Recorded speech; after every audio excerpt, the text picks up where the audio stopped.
بسم اللہ الرحمن الرحیم۔ ناظرین، سمرقند میں قاضی کی عدالت کھچا کھچ بھری ہوئی تھی، مگر موت کا سناٹا طاری تھا۔ قاضی نے مدعی کو بلایا تو ایک بوڑھا عیسائی راہب لاٹھی ٹیکتا آگے بڑھا اور بولا، قاضی محترم، ہماری داد رسی کی جائے۔ قاضی نے بوڑھے راہب سے کہا کہ اپنا مدعا بیان کرو۔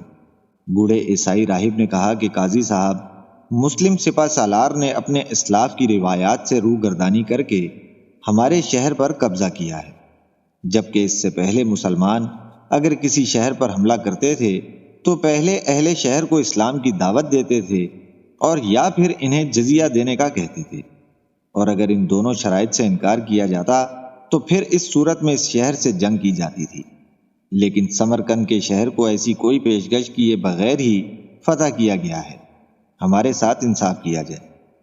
قاضی نے مسلم سپہ سالار کو بوڑھے راہب کے ساتھ کھڑا کر کے اس کا دعویٰ پیش کیا تو مسلم سپہ سالار سے کوئی جواب نہ بن پایا۔ اس پر قاضی نے فیصلہ سنایا کہ چونکہ اہل شہر کو شرائط پیش کیے بغیر فتح کیا گیا ہے جو اسلامی قانون کی روگردانی ہے، لہٰذا مسلم فوج فوراً شہر خالی کرے اور جتنے دن شہر میں قیام کیا ہے اس کا ہرجانہ بھی دے۔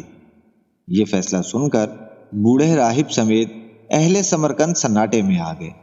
انہیں اپنی سماعتوں پر یقین ہی نہ آیا کہ قاضی اپنے ہی امیر اور سپہ سالار کو فتح کیا ہوا شہر خالی کرنے کا کہہ رہا ہے، لیکن پھر ان لوگوں نے سورج غروب ہونے سے پہلے ہی وہ منظر بھی دیکھا کہ کیسر و کسرا کو خش و خاشاک کی طرح رودنے والے قاضی کے حکم کی تعمیل میں شہر خالی کر چکے تھے۔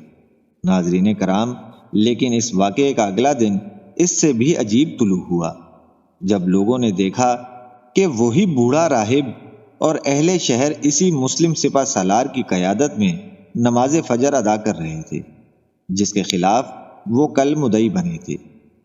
ناظرین، تاریخ میں اس مسلم سپہ سالار اور حاکم خراساں کا نام قتیبہ بن مسلم باہلی تھا، جس نے اپنے ہی ایک قاضی کے فیصلے پر شہر کا قبضہ چھوڑ کر دلوں پر قبضہ کیا تھا۔ یہ تھا انصاف اور ایسے تھے مسلمان حکمران۔